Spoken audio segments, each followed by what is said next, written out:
Yeah.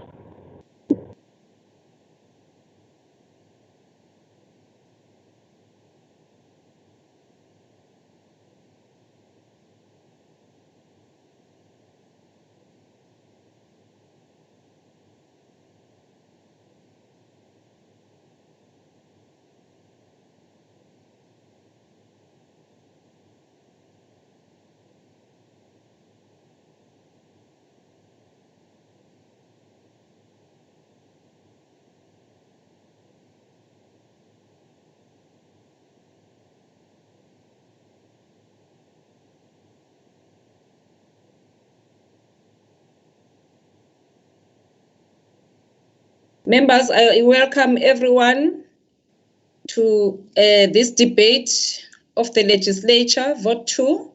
I welcome the Speaker, the Deputy Speaker, the Premier, and the Executive and all the members of the legislature.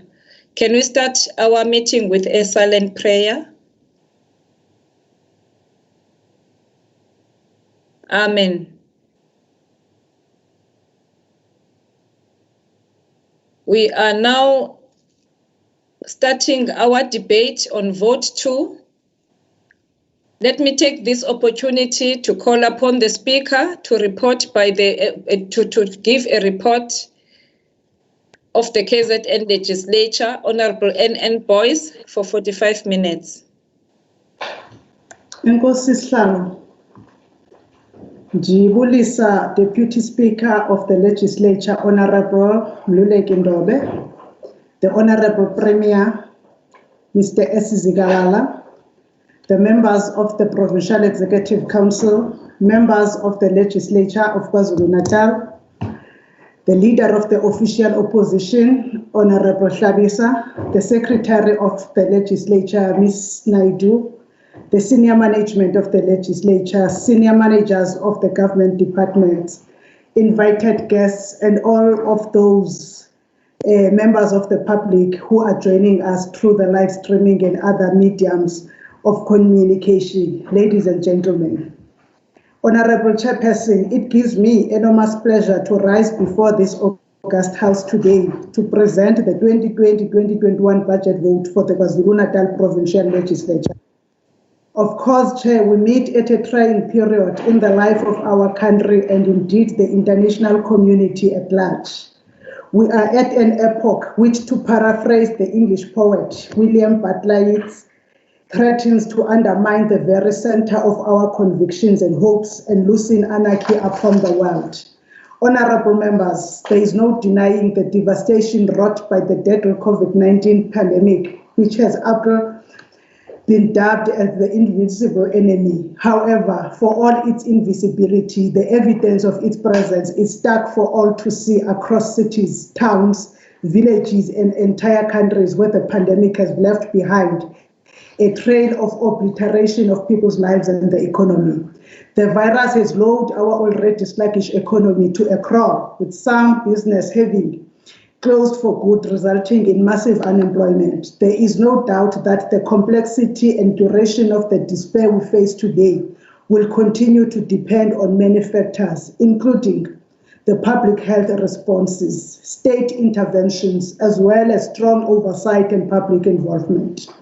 Honorable Chairperson, despite it all, or perhaps because of it, we owe it to ourselves and generations to follow after we have shaken off this mortal coil to not capitulate to despair in this battle against the COVID-19 pandemic. As we implement interventions to emancipate our beloved country from the economic doldrums and above all else, preserve the lives of hundreds of thousands of our people, we must draw lessons and strength from our forebears who through farsightedness and determination were able to conquer an enemy far more sinister and barbaric in the form of colonialism and apartheid. Honorable members, now is not the time for scepticism. Over the past 72 years since the introduction of apartheid, South Africa has been a standing rebuke to such scepticism. Indeed, few would have thought that when apartheid was first introduced in 1948, the black majority would one day ascend to power and mold a democratic dispensation in 1994, but it was never easy. And it took blood, sweat, tears, and thousands of mostly black lives before we could achieve triumph.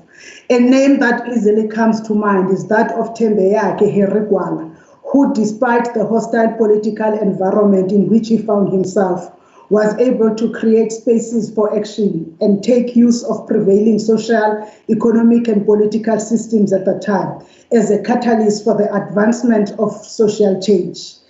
Gwala, popularly known as the Lion of Midlands, would rise to become the first African National Congress chief whip in the KwaZulu Natal Provincial Legislature, which was the official opposition following our democratic breakthrough in 1994. Dr. Mxolisi Dlamuka, one of South Africa's respected historians, described Babu Gwala as a leader that was always determined to find solutions to challenges faced by the people. These abilities, Dr. Dlamuka postulates, enabled the late Babu Gwala to turn his imprisonment at Robben Island into a site of political struggle. Therefore, honorable members, in posthumously celebrating the Lion of the Midlands centenary birthday this year, but also because of the need to invoke the fighting spirit of this gallant revolutionary as we wage the war against the COVID-19 pandemic, we have taken a decision to dedicate this year's budget speech to the first chief whip of the opposition of this house, the late Ubabu Gwala, Ibubesi Lase Midlands.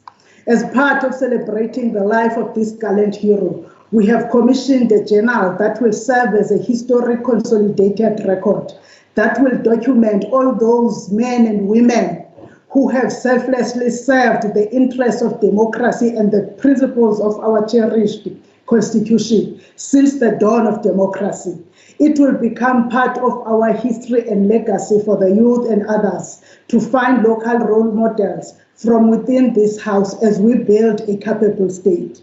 To further ensure a resounding celebration of the centenary year of the Lion of the Midlands, we are hard at work on plans for the Herigwala Memorial Lecture to be delivered on the 1st of July, which is his birthday. Indeed, all members who were part of this house since 1994 will reside with us in all of our homes through this document that we are going to produce. As I move to the constitutional mandate, Chair, turning to this constitutional mandate, I want to remind this august House that in his several addresses to the nation on COVID-19, our President, His Excellency, Honorable Cyril Ramaphosa, has consistently indicated that we are awakening into what he has called a new reality. Sometimes we call this new reality the new normal. As oversight and lawmaking bodies, the legislative sector should familiarize itself with this new normal because it is this new reality that has begun to dictate how we are to execute our constitutional mandate. We should, therefore, find it wise to spend time unpacking what this new reality is, what drives it, and most importantly, how our current operating models need to be re-engineered for this future that is already on us. While we remain focused to the implementation of the National Development Plan through our Provincial Growth and Development Plan, our lawmaking priorities and approaches are now faced with an urgent need to adapt to the dictates of this fast encroaching new reality. Amongst many other factors, as the President indicated, is influenced by the fact that experts predict that the COVID-19 virus is likely to remain a threat to global public health for some time. Our level of compliance to lockdown and health protocols, especially changes we need to make at a level of behavior, particularly in the public spaces. Global and national economic strain as a result of the necessary lockdown protocols. These necessitate urgent economic recovery strategies without exposing our people to health risks. As a legislature, we appreciate that this new reality requires all of us to prioritize the revamping of protocols at the workplaces, schools, colleges, and universities, public spaces, public transport, and also review public health service delivery models and strategies. We further appreciate that our communities will also need to be assisted in adapting to new and safer ways of worshiping, socializing, exercising, and holding community meetings to minimize chances of COVID-19 infection and spread thereof. All of this, honorable members, suggests that we are potentially faced with a need for new or amended laws, new oversight-focused bonds, and importantly, innovative public participation and involvement modalities. Last year, Honorable Chairperson, we talked of a paperless agenda for the legislature. We indicated that in the face of slow economic growth and binding public resources, to employ efficiency tools in the context of the fourth industrial revolution is a viable option. Although the process in this direction started at a slow pace, as I will indicate later, there was in the last 3 months an accelerated rate towards digital platforms. I stand here today with some level of comfort that digitalization is an agenda within reach. In the past weeks, we have not only begun to hold virtual committee meetings, house sittings, and public participation programs, but we have also attained a significant level of paperless committee and house operations. We are not only becoming paperless, we are also making savings as we continue to seek to reach more through digital platforms. I must commend you, members of this august house, the staff of the legislature, departments, and all our stakeholders for adapting and making it possible that today we are amongst the leading legislatures in the country in running paperless operations on virtual platforms, especially on safely live streaming our programs. It is important that we state that we will continue to rely on your support as we now focus on perfecting our competencies in the utilization of our newly acquired digital capabilities. This will require us to make ourselves available for training on basic computer literacy to advance the utilization of smartphones, tablets, and laptops. Our ICT and HR development programs have a radical capacity building program to roll out the 2020-2021 financial year. I must also hasten to say, Honorable Chair, that we have entered a technological terrain that has been traversed by other countries, both in Africa and elsewhere. There is a lot to be learned out there, and if need be, we are prepared to engage in high-powered benchmarking and empowerment programs in this regard. While digitalization is currently benefiting the core business of the legislature, the administration wing is to swiftly follow suit. The legislature as a whole is strategically set to be a smart institution, and this is an objective we are committed to achieve sooner than later. Pressure is already on our corporate services to also adapt their business operations and processes onto digital platforms. As we move in this positive trajectory, we are obliged to relook at our policy infrastructure to facilitate digitalization. This will cover a whole spectrum of administrative processes, starting from work execution to supervision and management system. This time next year, honorable members, we should be celebrating other milestones on our digitalization journey. One of the next milestones is the rolling out of our legislature app aimed at making it easy for members, legislature staff, and our stakeholders to both access and share required legislature information at a press of a button.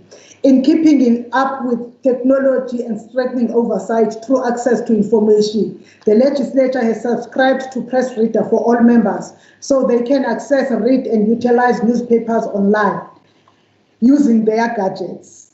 Let me also remind honorable members that as we stated last year, our target on digitalization is not only focused on the legislature, it also seeks to demonstrate that even departments can look into this agenda in their quest to enhance government efficiencies. Other internal successes in this regard are also laying a foundation on which we will develop and roll out a methodology on conducting oversight on the efficiencies of government service delivery processes. We are aware of frameworks developed by the Department of Public Works and Administration on issues such as operations, management, and service delivery models. Such frameworks have an objective of enhancing service delivery and cutting costs. Our oversight eyes are therefore turning in that direction, especially because of possible further budget constraints due to the emerging COVID-19 expenditure.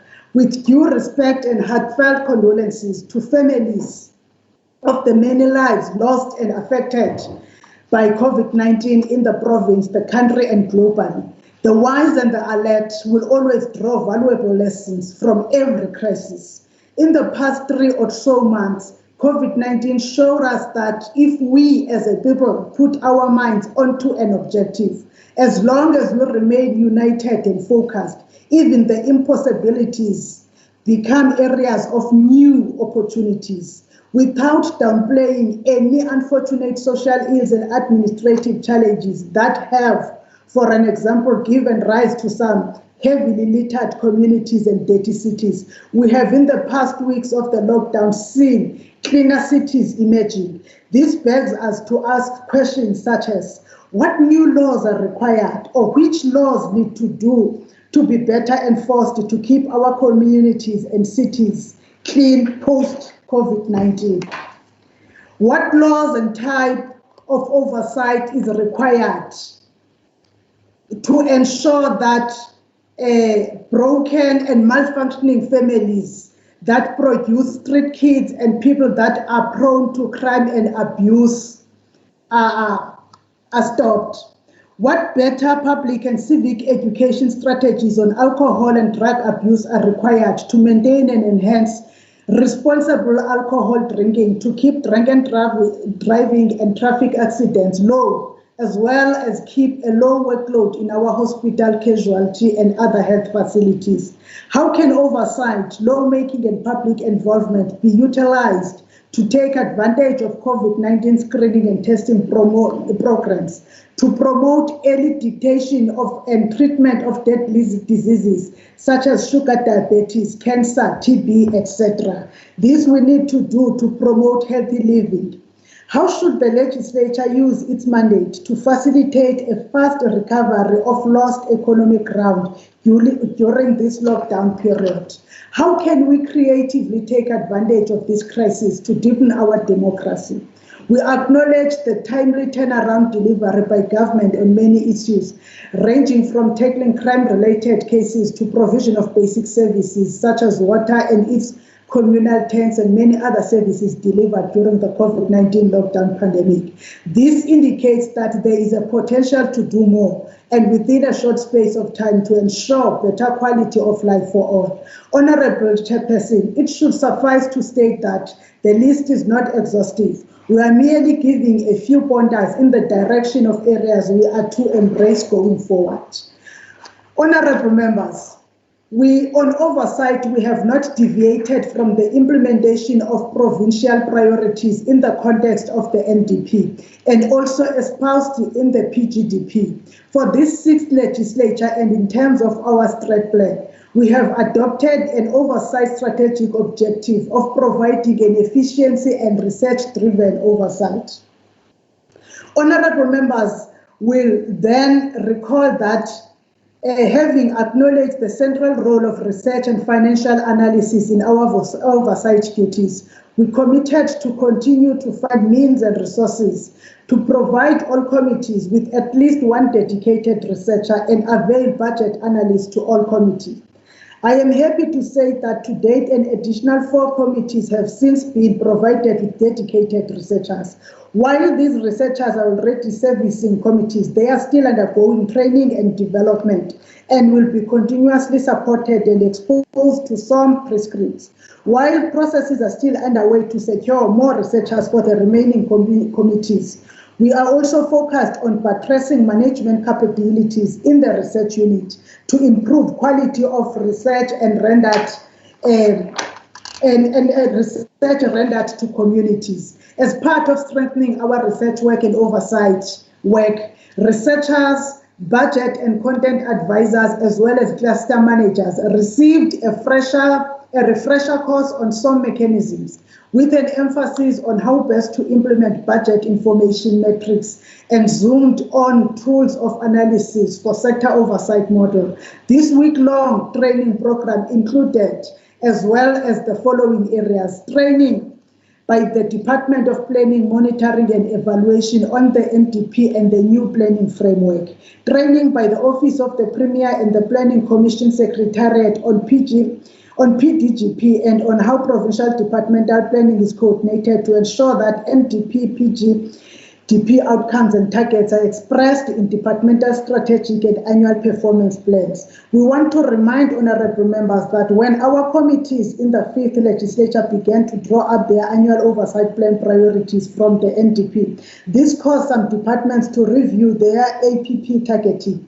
It is therefore encouraging to note that the Office of the Premier has since then continued to perfect its coordination of mainstreaming the NDP PGDP into departmental APPs. This move by the Office of the Premier should be viewed as an oversight success story of the legislature. We are happy to provide this positive feedback to the Premier, our MECs and other stakeholders that indeed APPs in the province have progressively embraced the NDP PGDP. Going forward, our oversight agenda is now to be on monitoring service delivery baseline information on PGDP outcomes and targets, as well as the work of action working groups. We will be overseeing departments and ensuring that they report progress on their performance against the PGDP on a quarterly basis. To augment our internal research capacity, as we stated last year, we have maintained our relationship with Chapter 9 and 10 institutions. The Chairperson's Committee has had Stats SA providing valuable presentations and briefings in its meeting, while the Commission for Gender Equality has been presenting in our sector parliaments through our research committee and organizational performance units. We are seeking to officialize our partnership with the Commission for Gender Equity. In the last quarter of the 1920 financial year, our units met the CGE to start drafting terms of reference for the anticipated form of partnership. We are looking at concluding on this matter within the second quarter of the ensuing year. Follow-ups on the same with the Human Rights Commission are also underway. Committee work audits and submission of departmental quarterly reports, Honorable Chairperson, in the context of monitoring the implementation of PGDP through quarterly and annual performance reports. Members will recall that last year we raised a concern on late submission of reports by department. I must say that in the past year, we saw major improvements in this year. There are, however, still some departments that have not as yet pulled up their socks in this area. Chairpersons and portfolio committees are actively engaging the affected MECs on the matter as a first step to redeem the situation.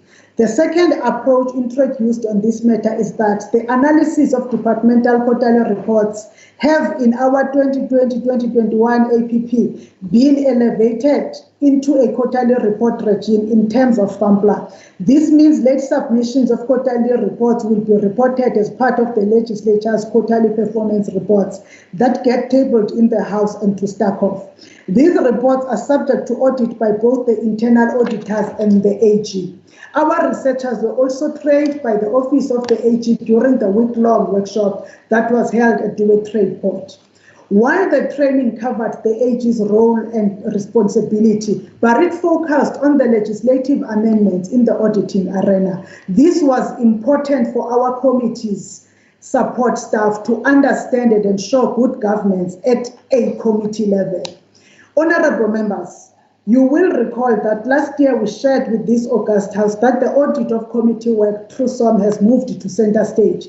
It is for this reason that the AG was requested to interact with the committee support staff. In this context, honorable members, we cannot overemphasize the need to adequately focus on good governance and clean administration in pursuit of good audit outcomes. There is a need to continue to seek and implement means of eradication of non-compliance and corruption with government, within government and the legislature itself. It is important at this juncture that I should talk about audits and corruption issues, especially because the President recently made an announcement that the state has planned a 500 billion COVID-19 expenditure to cushion businesses and social grant beneficiaries. This on its own calls for vigilant oversight to ensure that such monies are fully accounted for and they get to the correct beneficiaries without any flouting of procurement regulations. Our oversight committees are committed to ensuring that risk and fraud prevention plans by state departments and entities are effectively implemented. While oversight should cover all budget programs in our departments, it is advisable to prioritize that consume large chunks of departmental budgets. We should also keep a sharp eye on poor audit outcomes, service delivery, and fraud issues raised by the public and media, because such matters may be precursors of wasted state resources that may lead to service delivery protests. While on the issue of COVID-19 and oversight, Honorable Chairperson, allow me to commend the good work and interventions done by the committee chairperson, by all committee chairpersons in their constituency areas and also in their portfolio committees. They intervened when our people were ill-treated during this lockdown period, when regulations were not followed by retail owners, when crime-related activities were taking place, and when many cases were reported. They ensured that MECs intervened and acted accordingly. These were even shared and discussed in their own platform that is made solely for the chairpersons. Success stories of interventions by MECs were also reported in the print media by various government departments, but they emanated as observed by chairpersons and members of this House on the ground. Our people were also reporting their issues and concerns to them for championing as their representatives. As part of ensuring robust oversight, especially on projects by the executive, some requires that oversight visits be conducted to verify reported performance. While this remains an effective tool, it is a tool that needs to be executed with cost in mind. It is for this reason that last indicated that a mechanism would be put in place to ensure cost effectiveness in this regard. Indeed, through the office of the chairperson of committees, controls were effected and honorable members are here to attest to that. In our current state of lockdown, this is one of the mechanisms that yearns for innovation and creative thinking. The functionality oversight program is another type of oversight visit, wherein the health facilities, schools, war rooms, community policing fora, etc. across the province are physically visited by members to validate by direct observation the level of functionality and performance of government facilities. While we remain resolute on continuing with these programs, we are weighing also options and invite members to consider innovative approaches to improve on the above. How can we best utilize technology and or comply with lockdown protocols of physical distancing and wearing of personal protective equipment in conducting oversight visits? Where there is a will, surely there will be a way. On the tracking of resolutions and oversight visits remain constant targets in our APPs and expressed in committee oversight plans. While committees continue to make follow-up on implementation of applicable resolutions in this year, we will be taking quarterly reports on the status of resolutions taken. This will also be one of the features in the planned legislature app.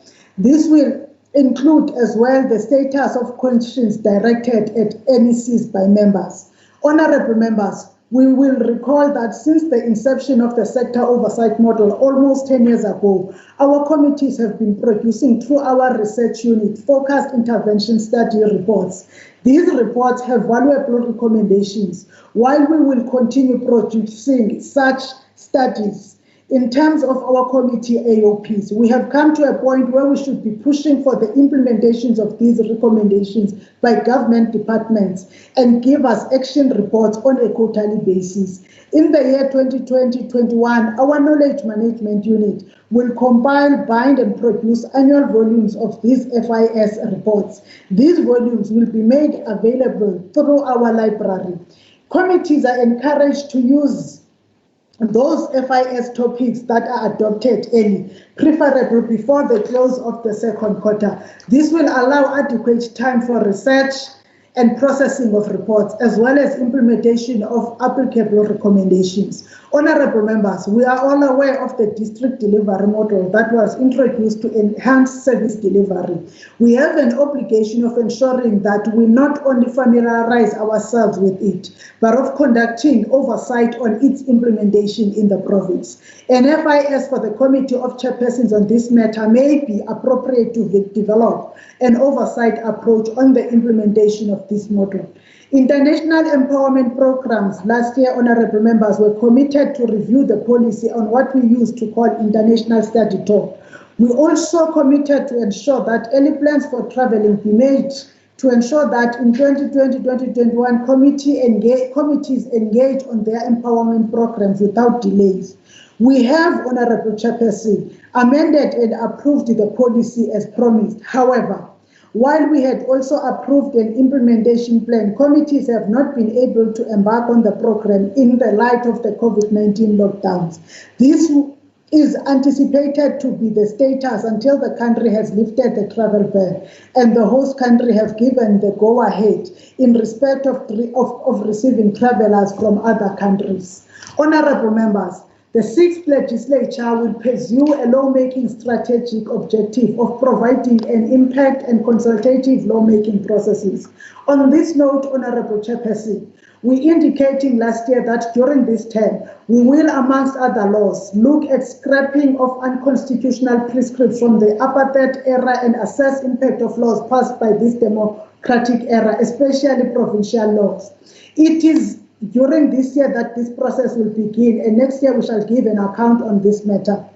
Honorable Chairperson, members will recall that last year we indicated that the National Parliament passed a National Political Party Funding Act, a state of affairs that has implications on the implementation of the KwaZulu Natal Funding of Represented Political Party Funding Act 7 of 2008. In an effort to ensure that the legislature is compliant with the upcoming National Act, our legal team began a consultative process with the Provincial Treasury's legal team on the future of our Provincial Act.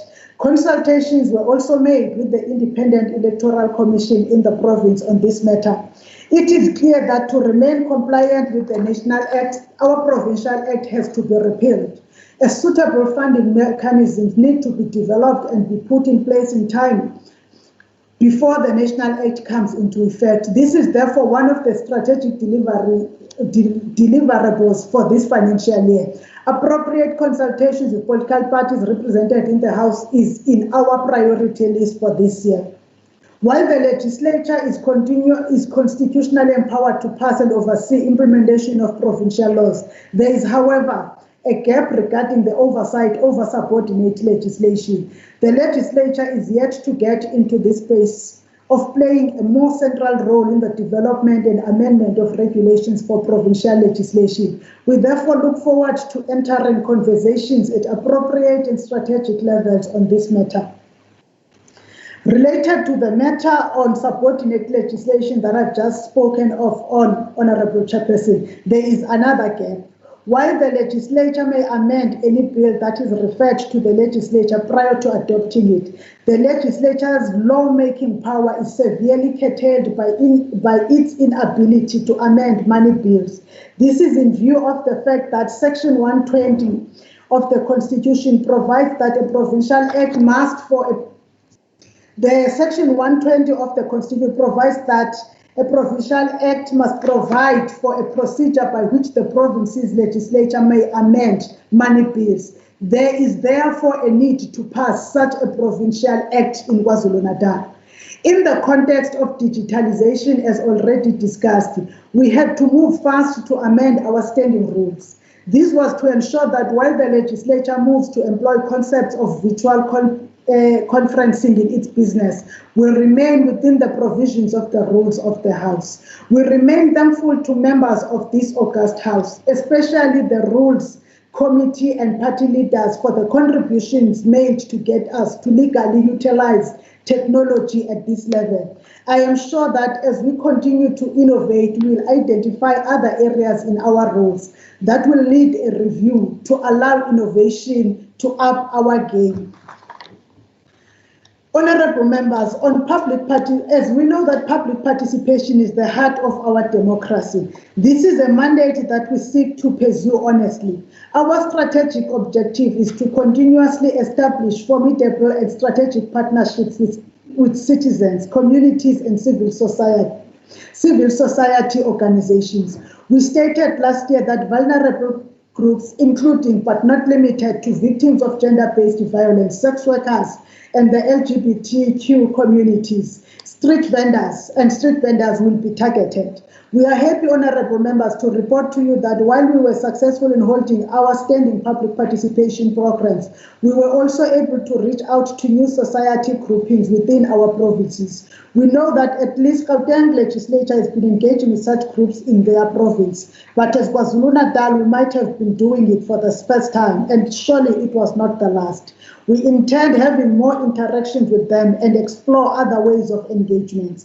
Through annual symposiums, we will continue to cement our working relations with marginalized and vulnerable sectors, such as the sex workers, LGBT, and the youth, particularly young women, and those who have been victims of gender-based violence.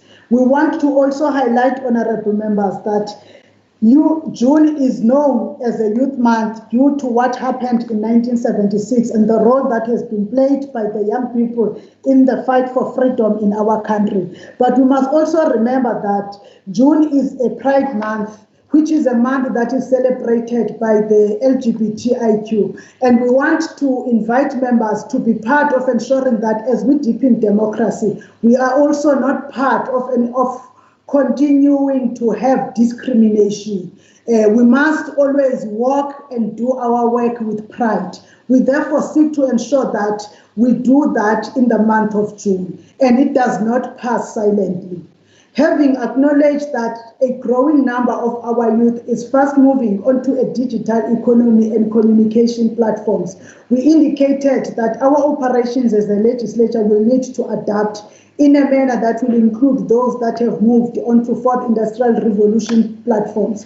We must say that today we have begun a journey to reach out to more people and the youth that are on digital platforms. However, to enhance our effectiveness on these platforms, our public participation practitioners will continue exploring innovative thinking and ideas to develop appropriate programs and activities for digital platforms. As we have indicated earlier, through technology, we are now able to invite more people into our House and committee meetings as required by both our rules and so on. Honorable members, we are in a fast-track mode towards that, what we would call a modern public participation modality. As we move on to the public education, we are once again reminded of Umpepet, the lion of the Midlands, Umdala, who became known for his teachings at Robben Island. He was a great political teacher who taught generation after generation about the struggle. This work of teaching led to many referring to him as our university. Many of today's leaders drank from his deep well of wisdom. It is in this spirit of teaching that we also want to drive our public and civic education programs. Honorable Chairperson, the Premier, and the Deputy Speaker, we want to remind you and the members that in our last year's commitments, we plan to run a minimum of 20 public education workshops. These workshops provide the public with information on legislature mandate, its House and committee activities, petitions, as well as general government processes, while among other groups we had originally targeted the youth in secondary schools. An overwhelming request for primary school tailor-made workshops were received. Our success in responding to this request led to us conducting well over 40 workshops. Going into this financial year, We will also be emphasizing voter education in this workshop. As an activist legislature, public participation is to be used to contribute towards finding solutions to violent protests, social ills, and other community destabilizing issues. As we approach our next local government elections, we will draw lessons from the voter education program we ran ahead of the 2019 general elections to improve and run another voter education program.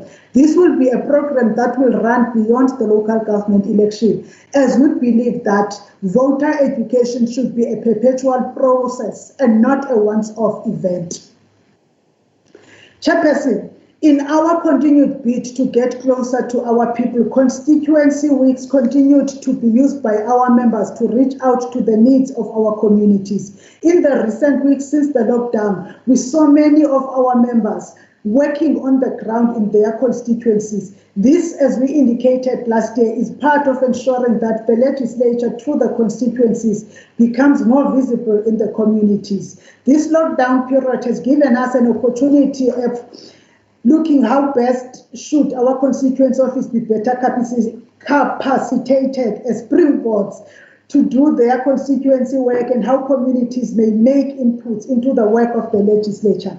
The Office of the Chief will continue to work with political parties on this matter to ensure that our communities have easy access to their constituency offices. Importantly, Honorable Chairpersons, through our constituency offices, we will be exploring opportunities to strategically partner with ward committees, community policing forums, school governing bodies, clinic boards, etc. We hope that such partnerships will effectively assist in introducing community-based oversight within the province. Honorable Chair, we have not reneged on our commitment to revive the Provincial Speakers Forum, and our consultation with SALGA and COPTA is ongoing, and it should see us getting started during the course of this year. We need to do this as the contribution to assist oversight and lawmaking at local government. We remain resolute in our commitment to achieving and maintaining a clean administration. On this note, we continue to make ourselves available to scrutiny by and to account to the Standing Committee on Oversight, STACOV. We believe that inputs from STACOV are strategic in strengthening our controls, efficiencies, and improving the operations of the legislature at a systems level. It is, however, unfortunate that the legislature received a qualified opinion for the year 2018-2019 emanating from identified weaknesses in asset management. This is a sour wound in our bag of experiences, which we are working flat out to heal as we work closely with the STACOV as we work closely with STACOV. Through the Speaker's Social Responsibility Program, the legislature continued making interventions where it was morally justifiable to do so. This program is by design a partnership between the Speaker's office and private sector donors. It is one other means by which the legislature becomes visible in the communities and strategically becomes responsive to day-to-day challenges of individuals. We have made our communities, we have donated in various institutions over the year. But when we come to the issue of the sector, the legislative sector bill is a national bill whose aim, amongst others, is to reaffirm the legislative sector as a distinct arm of government and to provide for governance of the sector. The bill is a national bill that will need to be taken through the national parliamentary processes, with provinces being consulted. Provinces have thus far been active in providing input into the bill to facilitate the finalization of a practical and implementable bill. While the draft bill is in place, the province is waiting for the national parliamentary processes to commence in order for the bill to be approved and finalized. The province will provide the necessary mandate when called upon. Honorable members, last year, we indicated that although legislative sector bill was not yet enacted, the sector collective bargaining initiative was concluded and set to come into effect as from the 2020-2021. I am happy to report to this House that during the sector's interlegislative games in November 2019, the collective bargaining initiative was officially signed by the sector principals. The House will be updated accordingly. on the operations of this platform. Honorable members, as a signatory of the CPA, the legislature continues to participate in the activities of the association, and we have done so in the previous year. For this year, we were scheduled to go to Nigeria, but because of COVID-19, there's still no clarity. As I'm about to land, Chairperson, I want to present to you the budget for the 2020-2021 financial year of the legislature as follows. The 653 million budget is followed: 260 for the compensation, 260 million for the compensation of employees, 96 million for members' remuneration, 171 million for goods and services, 113 million for transfers and subsidies, 10 million for payments for capital assets. Honorable members, we will always remember that we were elected and entrusted by the people of KwaZulu Natal to come here and champion their aspirations of a better life in a non-discriminatory, equal and peaceful societies. These resources are to be used for the betterment of our people. As we said last year, honorable members, if we are to be known for anything at all in this ANC-led legislature, we shall be known for having put first our role as public representatives before any other interests.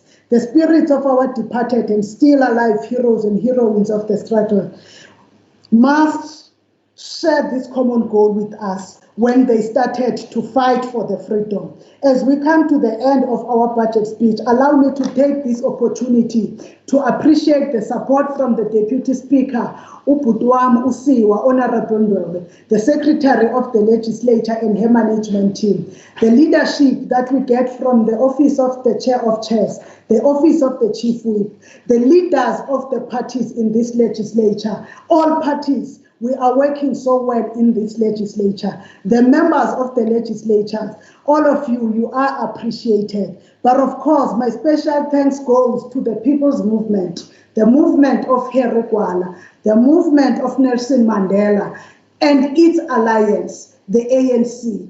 Ndiyabulela Khongolose wabantu ngethuba ondinikeze lona. Thank you, Chairperson.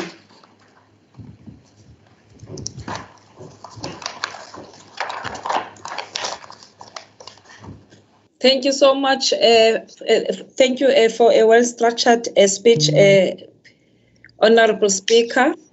In our team, indeed, we are happy to announce that we have the Deputy Speaker, we've got the Chief Whip, Honorable B.M. Zuma, we've got Deputy Chair of Chairs, Honorable Zungu, we've got MEC Dube Ngcobe, we've got MEC Nkonyeni, we've got MEC Mshengu, we've got MEC Pillay.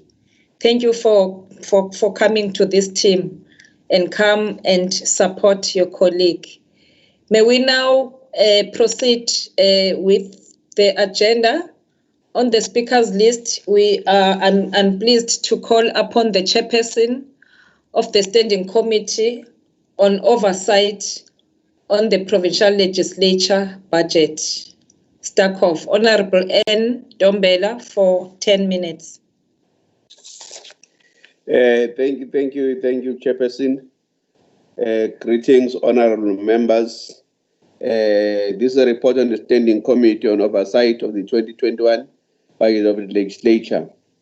The Standing Committee on Oversight met with the Provincial Legislature to deliberate on Vote 2 on the 24th of April 2020 to consider the 2021 budget allocation for the legislature. The 2021 budget allocation by program and economic classification was read as follows. The services rendered by legislature are categorized under two programs, which are aligned to the uniform budget and program structure of the legislature sector. The two programs are Program 1 Administration. The objective of Program 1 is to provide strategic management and quality corporate support services to the legislature. Program 2 is Parliamentary Business. The parliamentary business, the objective of Program 2 is to provide effective procedural and related support to the House and to committees and to facilitate public participation. On members' remuneration. Members' remuneration forms the direct charge on the Provincial Revenue Fund, and therefore it is not regarded as a program. The summary by program chair, it was for the 2021 financial year, the budget of the legislature is as follows. For administration is 276 million. For parliamentary business is 325,121,000. Direct charge, that is members' remuneration, 96,705,000. The total baseline allocation is 653,102,000. The table below summarizes the budget allocation for the 2021 against the previous budget as well as the MTF estimates. I will not go through the figures as the speaker had gone through the figures relating to the compensation of employees, members' remuneration, goods and services, transfers and subsidies, payments for capital assets, with the total budget equaling around about 653,102,000. On administration chair, additional funding of 3 million was allocated to administration program to fund the implementation of job evaluation exercise of existing posts. The 17 million that was allocated for the roof repairs to the main chamber building in the 2019-20 financial year was once off, hence the decline in budget in 2021. And the program shows inflationary growth of 6.4% from 2019-20 to 2020-21. On parliamentary business, additional funding of 5 million was allocated to the parliamentary business program to fund the implementation of job evaluation exercise of existing posts. Additional 10 million was allocated in the 2021 budget to address spending pressures that emanated from increasing political parties' funds in the prior years, reprioritized from within this program, and the program also shows an inflationary growth from 2019-20 to 2021 financial year on members' remuneration. In 2019-20, adjusted appropriation, additional funds of 27.4 million were allocated to fund the special allowance paid to members whose tenure of office was affected by the 2019 general election. On the compensation of employees, the legislature took a decision not to fill posts in 2017-18 and 2018-19, pending the outcome of the restructuring and job evaluation exercise. As such, the category was underspent by approximately 14 million in 2018-19, accounting for the sharp increase from 2018-19 to 2019-2020. On members' remuneration, 2019-20 adjusted appropriation, additional funds of 27.4 million were allocated to fund the special allowance paid to members whose tenure of office was affected by the 2019 general elections, accounting to the drop in 2020-21. On goods and services, 17 million was allocated for the roof repairs to the main chamber of the legislature building. This was a once-off, hence the decline in 2021, and the program shows inflationary growth of 6.4% from 2019-20 to 2020-21. Transfers and subsidies, there has been an inflationary increase on this line item. Payments for capital assets. The decrease under payment for capital assets is due to adjusted budget, including 5.4 million reprioritized from other areas to cater for the purchase of computer equipment, software, and infrastructure expenditure. The committee supported the budget allocation as it relates to vote 2. Siyabonga Sihlalo.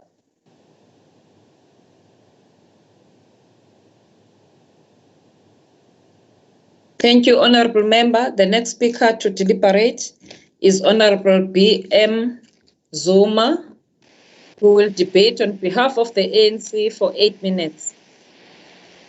Thank you very much, Honorable Chairperson, Honorable Speaker and Deputy Speaker, Honorable Premier and MBCs present, Honorable Members. Honorable Chairperson, the first clause of the Freedom Charter declares that, and I quote, "The people shall govern," close quote. This clause forms the basis of... Order, Honorable Member. Support staff, can you hold the watch? Honorable Member, Honorable B.M. Zuma, there's something that is disturbing you behind. I don't know whether there's something that you have opened. If there is a radio or TV or anything that is disturbing you. I'm just alone here, nothing. Maybe it's because of the road. Oh, okay. Yes. You may proceed then, honorable member. No, thank you very much, Honorable Chairperson. This clause forms the basis for participative democracy, coupled with this, the South African constitutional democracy is representative and participatory in its nature. In a representative context, the MPs and MPLs represent the views of the electorate, whilst in a participatory democracy, the public is actively involved in the decision-making process, such as the lawmaking and oversight. The intention of the public participation in the democratic processes is primarily to influence decision-making processes that reflects the will of the people. Hence, in this activist, people-centered legislature, we prioritize the involvement of our citizens. Of note is the fact that the debate is taking place at the beginning of the Youth Month, where we will be paying tribute to the lives of students who were brutally murdered in 1976, and also recognize their role in the liberation of South Africa from the apartheid regime. Honorable Chairperson, we believe that it is crucial that as the ANC, we rise in support of the announcement of Black Friday by the Deputy Secretary General of the ANC to show solidarity to the global protest against racism. The death of George Floyd in the hands of the police during this era is unacceptable. As the ANC, we are saying enough is enough. Black lives do matter. Honorable Chairperson, I must say we started the year on a very high note with the opening of the legislature, graced by Ongangezwelakhe and the SOPA by Uprima of KwaZulu Natal Legislature. A significant investment has been allocated to the legislature for the 2020-2021 financial year to be utilized for the areas of lawmaking, oversight, and public participation. Honorable Chairperson, allow me to focus on the impact of COVID-19 on the public participation programs. The legislature planned for the 2020-2021 financial year to continue with the public participation events, and while programs were flowing smoothly, we were subsequently disturbed by the outbreak of COVID-19 pandemic. His Excellency President Ramaphosa announced the 21-day national lockdown, which was later extended. After several weeks of the lockdown, the National Command Council introduced alert levels. These levels range from the high risk level 5 to low risk level 1. Currently, we are in level 3, which is prohibited public gatherings of more than 50 people, and insist in the following precautionary measures: social distancing, wearing of masks in the public, and sanitization and washing of hands. Honorable Chairperson, due to the outbreak of COVID-19, the proceedings of the legislature could not proceed as normal. Legislature programs were delayed whilst there was still consultation with on the issue of the contingent plan. Honorable Chairperson, we must applaud the leadership of Honorable Speaker for her guidance and all political parties whose cooperation has taken us to where we are today. The affected programs include, amongst others, the portfolio committee meetings, public participation programs, and public hearings. Honorable Chairperson, Brian Tracy once said, and I quote, "Every experience in your life is beginning orchestrated to teach you something you need to know to move forward," close quote. Indeed, we are in agreement with this statement because during the period of national lockdown, we have learned a number of valuable lessons. Following the consultation with the party leaders and political management structures, the legislature adopted the business continuity plan, which with the following interventions: the deployment of the ICT solution, training of members and staff on Microsoft Teams, review of the annual calendar, the reactivation of committees, deployment of COVID-19 communication strategy, review of standing rules, review of data allocation for members and for staff for visual meetings. We commend the legislature for the work well done. Problems were expected since we are all learning. We urge the officials to ensure that all which has been agreed to by members is implemented accordingly. Chairperson, the lessons that we have learned during this period of COVID-19 will help us to develop a new approaches in the way that we are doing things. Indeed, we are moving with speed to what has been the vision of the Honourable Speaker and the sector, that of a paperless legislature. In conclusion, Honourable Chairperson, we salute the Speaker for showing leadership during the difficult time, and members for your patience and desire displayed to serve our people even during the trying times. Indeed, working together as leaders, we have managed to rise above the challenges brought about by COVID-19. To the legislature officials under the capable leadership of Nobala, Ms. Naidu, we appreciate the work that has been done so far. Although some challenges were experienced, we believe that we will continue to do even better. As the ANC, we are convinced that the allocated budget for 2020-2021 financial year will yield the desired outcomes.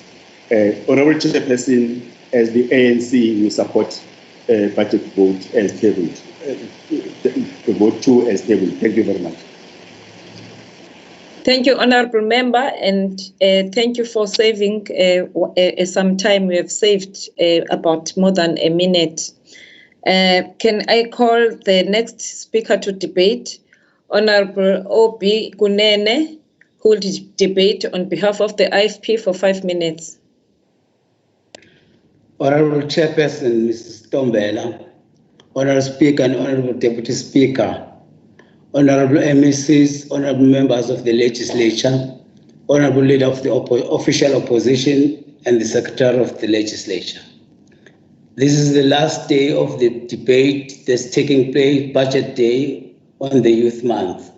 We salute the youth of our country for the role they played in contributing to the liberation of our country from the yoke of apartheid, side by side with our mothers and fathers who were continuing from the efforts of our forefathers and mothers in the struggle for liberation. We look forward, as it is the Youth Month, that we'll hear the voice of young people speaking about their wishes and aspirations when the legislature organizes a youth parliament today, this month on the 16th of June sometime. Democracy is effectively implemented or realized when 3 arms of government exercise their constitutional responsibilities in a manner that advances the cause of democracy and impacts positively on the lives of citizens of our country. For us to exercise our responsibilities effectively, we should also ensure that the public participate in the process of governance and of oversight, as the Honourable Speaker has alluded to. It is pleasing to see that this legislature organizes the Youth Parliament, the Women's Parliament, the Parliament of the Disabled, as one form of ensuring that we hear the voice of the different stakeholders in our society. This also includes the Parliament for the elderly, our senior citizens. In these sessions, stakeholders speak for themselves about what they wish to see happen in improving their quality of lives. These gatherings and many others are very important to the work of the legislature. It is crucially important that these gatherings not be turned into talk shops, but resolutions adopted and programs agreed upon be implemented by the executive arm of government. The IFP applauds the induction program conducted by the legislature during the beginning of the 6th term. We also applaud the capacity building programs which the legislature has organized for the honorable members of this legislature in order to ensure that they have the necessary knowledge to undertake their responsibilities effectively. We also appreciate the tools of trade that are allocated to honorable members to enable them to fulfill their responsibilities. Honorable Speaker, capacity building programs must continue, and we are happy to see that this legislature gives this priority. The IFP, Honorable Speaker, is pleased with measures the legislature is implementing in the light of the COVID-19 pandemic. We are pleased that portfolio committees began to function and the necessary oversight is exercised. The IFP notes the budget allocation to the legislature amounting to 653 million rand for the 2020-2021 financial year. It is important that the KZN legislature be funded adequately in order to enable it to fulfill its obligations. Government departments rely on functional and effective portfolio committees in order to enable them to function within the ambits of the law and with the mandatory oversight being exercised over them. Honorable members of the legislature or rely on the professional support and expertise of members of staff of the legislature in order to be able to conduct their oversight responsibilities effectively. The IFP has noted that an allocation of 17 million rand has been set aside for the repair of the roof in the main chamber of the legislature building. We hope that these funds are put to good use and that the legislature will soon begin to operate from the main chamber. It is a matter of concern that the lockdown period will delay the completion of these repairs. We are concerned that an amount of 17 million rand is huge. It will make an economic sense that after the roof has been repaired, the legislature continues to use this main chamber for the sittings for a long time in order to derive value from the expenditure that was incurred through the repairing the roof. The IFP is concerned about the continued reliance on consultants within the legislature to conduct internal audit functions. It will be important to know how soon will these consultants cease to render the services and how far the process of appointing the staff of the legislature to work as internal auditors. At this point in time, I'll come back, Honorable Chairperson. Thank you. Thank you, Honorable Member. The next speaker to debate is Honorable F.A. Rogers, who will debate for 6 minutes on behalf of the DA. Thank you, Chairperson. My heartfelt condolences firstly go out to my heartfelt thanks go out to the Democratic Alliance for their continual confidence in allowing me to serve as a member of this legislature. I'll continue to serve my party and the people of the province with diligence, commitment, and as a member of the opposition. And will not be intimidated or shaken in protecting our provincial funds against corruption and misappropriation. Chairperson, allow me also to indicate that I'm wearing black today. And I'm wearing black today in solidarity of the brutal killing, public murder, in fact, of George Floyd. But I think it goes further than that, Chairperson. I think that's an isolated incident of a scourge that's plaguing society. And I also appeal to all members who believe that we need to destroy racism, to take Fridays and to wear black and to espouse to destroying this disease that we've got of racism. And if we can unite against it, Chairperson, I believe that we can isolate and rid ourselves of these people who suffer from this terrible disease called racism.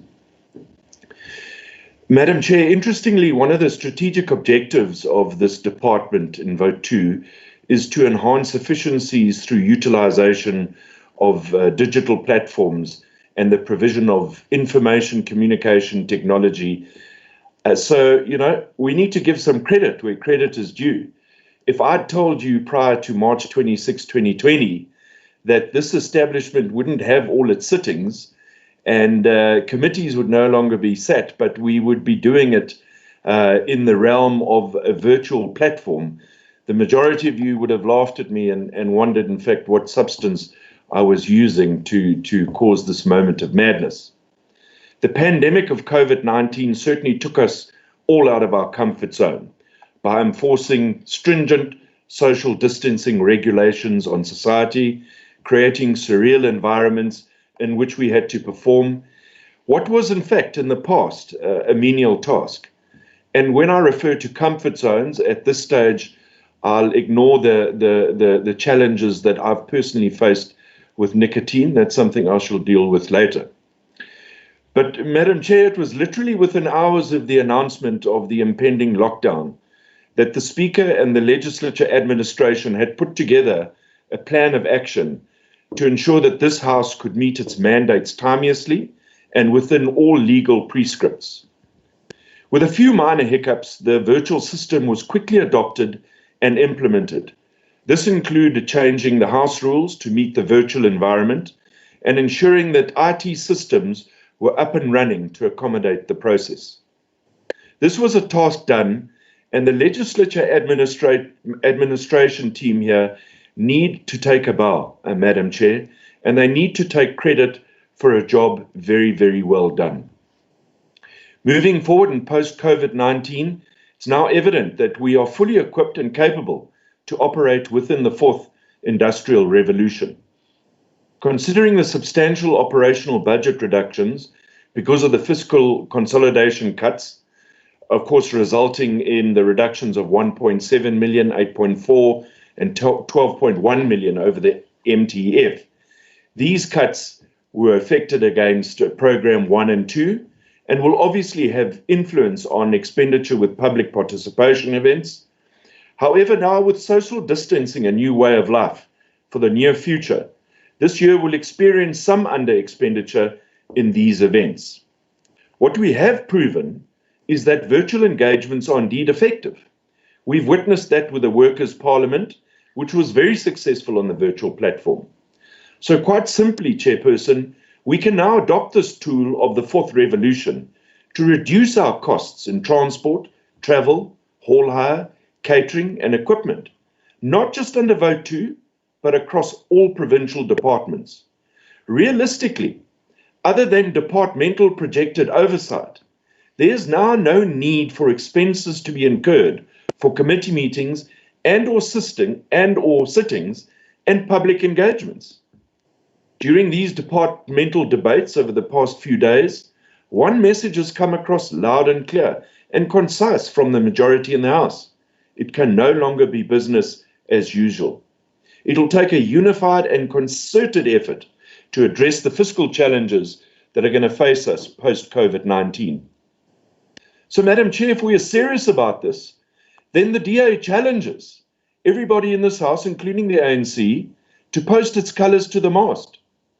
Adjust the provincial budget, cut our funds to assist in the COVID-19, remove all expenditure relating to meetings, public engagements, travel, accommodation, venue hire, equipment and refreshments. This would indeed be a bold statement by all parties in this House and in the province, and would show a unified front to rechannel our resources into sustaining service delivery and addressing what's become apparent, and that's the socio disparities that we still face in this country. So moving forward into COVID-19, post-COVID-19, we would propose that as members of the House, our contribution to those out there would be to cut back on the frills and use the systems that we've now seen works to the best of our ability in the fourth industrial revolution. I thank you, Chairperson. Thank you, Honourable Member. The next speaker to debate is Honourable M.W. Twala for 6 minutes. M.W. Twala is debating on behalf of EFF for 6 minutes.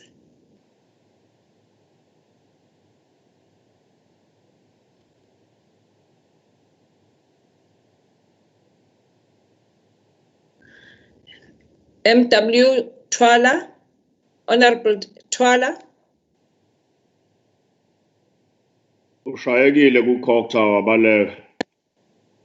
It seems as if Honourable Twala is not here.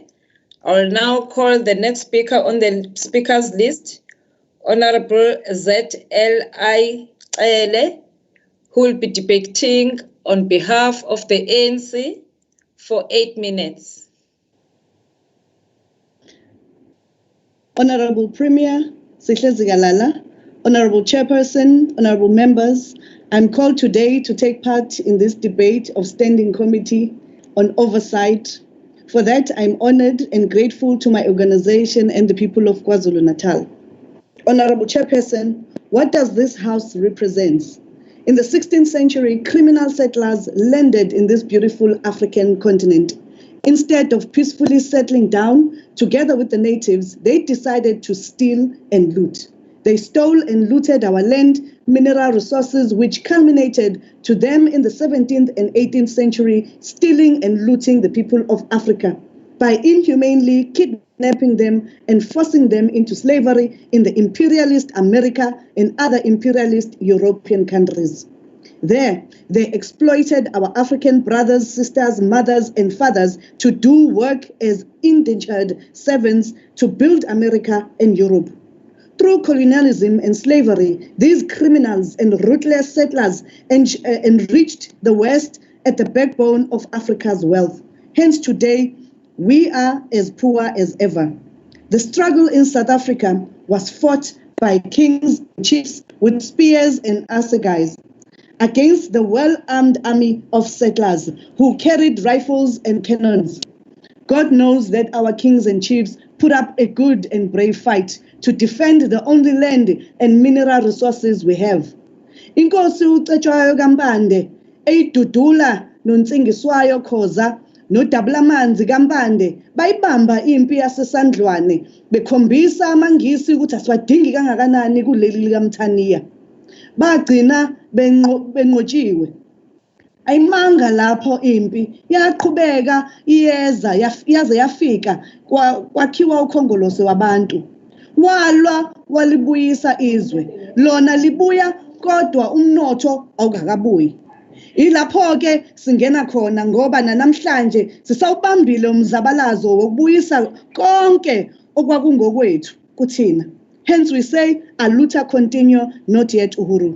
Chairperson, the foundation stone of the KZN Legislature building was laid on the 21st June 1887 to commemorate Queen Victoria's Golden Jubilee. The building was completed 2 years later. Sir Arthur Havelock opened the first session. Centuries later, we are still using the same building after having attained our political freedom. This house, therefore, represents history of land depossession and centuries of oppressions marked by a lot of laws that deprived our ancestors of their land, and the rights were passed in this building.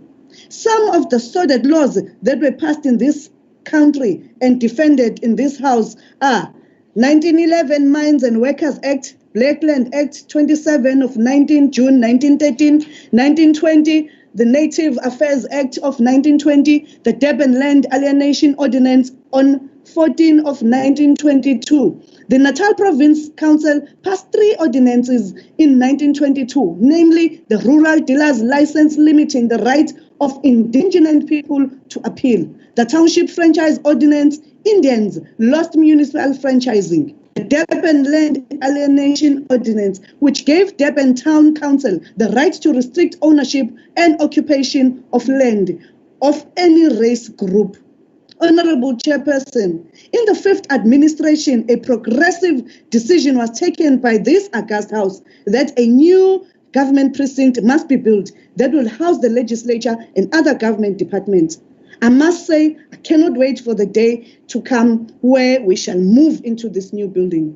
Chairperson, the funding of 17 million rand was allocated in the 2019-20 adjustment estimate for the roof repairs of the main chamber of the legislature building. The main chamber building is very old and needed constant maintenance and repairs. The repairs of this leaking roof and facade had been planned for several years but had reached a critical stage. The Department of Public Works was concerned that the leaks could cause damage on the newly installed audiovisual equipment in the main chamber.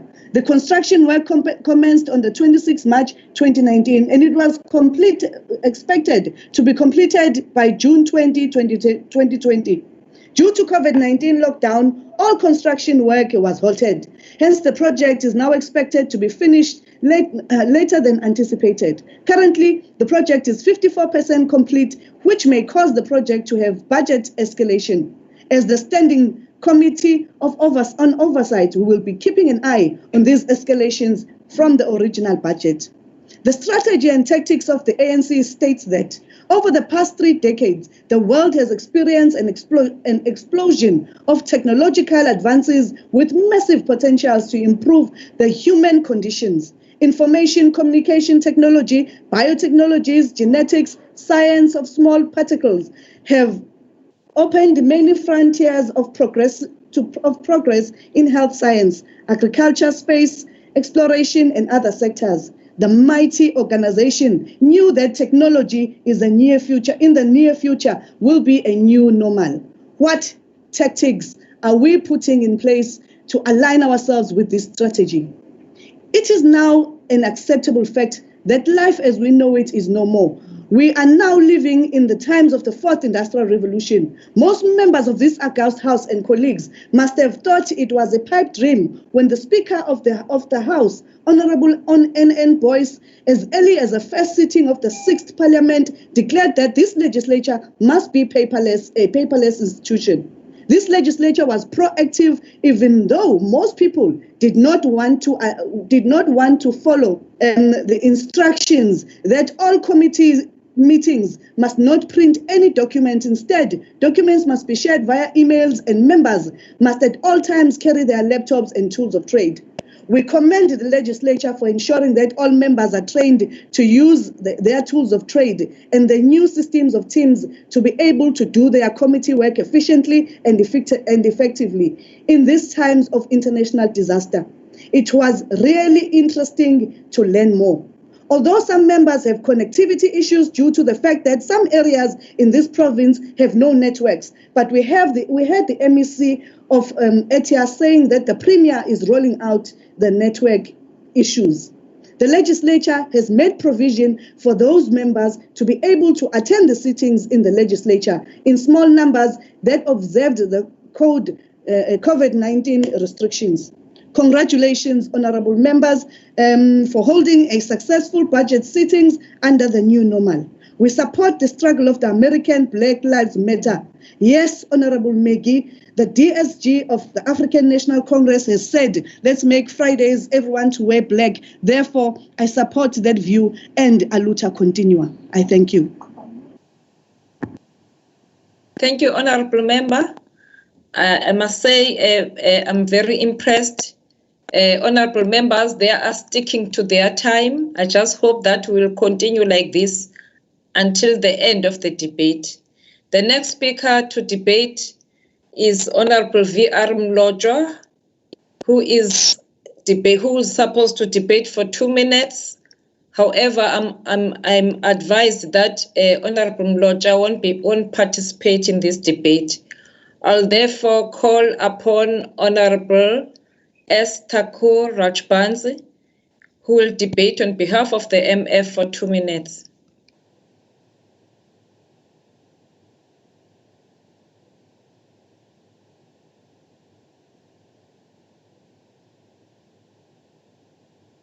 Honorable Rajbansi.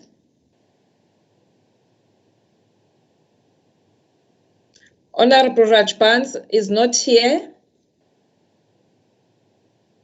Honorable Rajbansi. Over to you, Honorable Thakur Rajbansi.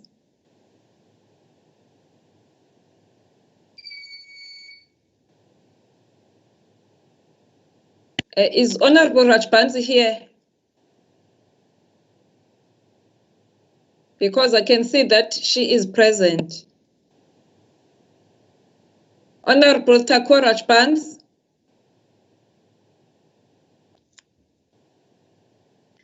Can we move on the speakers list? We are going to have Honorable, we were supposed to have Honorable M.E. Pagati, but she has given her speech to Honorable Rajbansi to read it for her.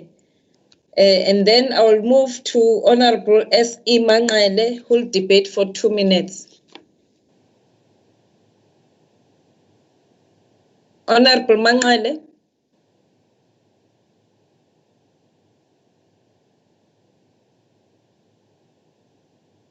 Honorable members, am I audible? Yebo. Yebo, you are audible. Yes, maybe back the platform. It seems as if Honorable Mangale is not here. May we continue with our speakers list? We are now going to have Honorable F.A. Rogers to speak for 2 minutes. Over to you, Honorable Rogers. Thank you, Chairperson. It's a sad indictment when some of the smaller parties don't join in what's possibly quite an important debate, because at the end of the day, if vote 2 doesn't keep it together, then nothing else will happen. But just a couple of issues that I want to raise. Firstly, on the slightly humorous side, I'm glad Honourable Cele wants to support or believes in supporting Black Fridays. My only concern is that she's dressed in ANC yellow today, so I don't know. Perhaps she needs to get a new cupboard of clothing so that she can in fact join us.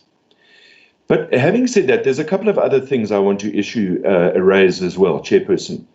You know, there's this continual mentality of the African National Congress to look behind them and not look in front of them.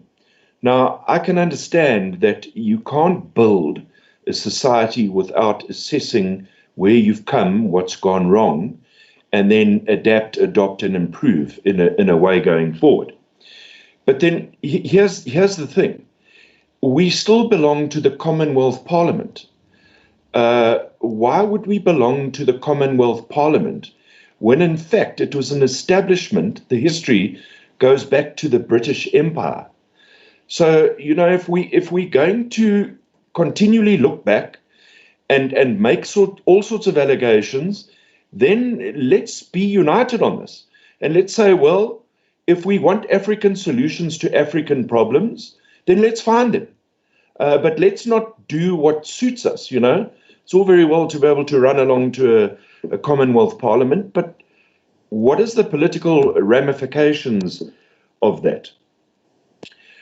And I just, if you think about, for example, blaming the systems in the past, we could stand here and blame the systems of today. We could say, yeah, but what about Marikana under the ANC? That happened under your watch. What happened, you know, Life Esedimeni? That happened under the ANC's watch. But where does that get us? It doesn't get us anywhere in taking the issue forward. I'm assuming that's my time up because Thank you, Honourable Member. Your time is up. Yes, thank you. Can we move on the speakers list? We have Honourable O.B. Gunene, who will debate on behalf of the IFP for 5 minutes.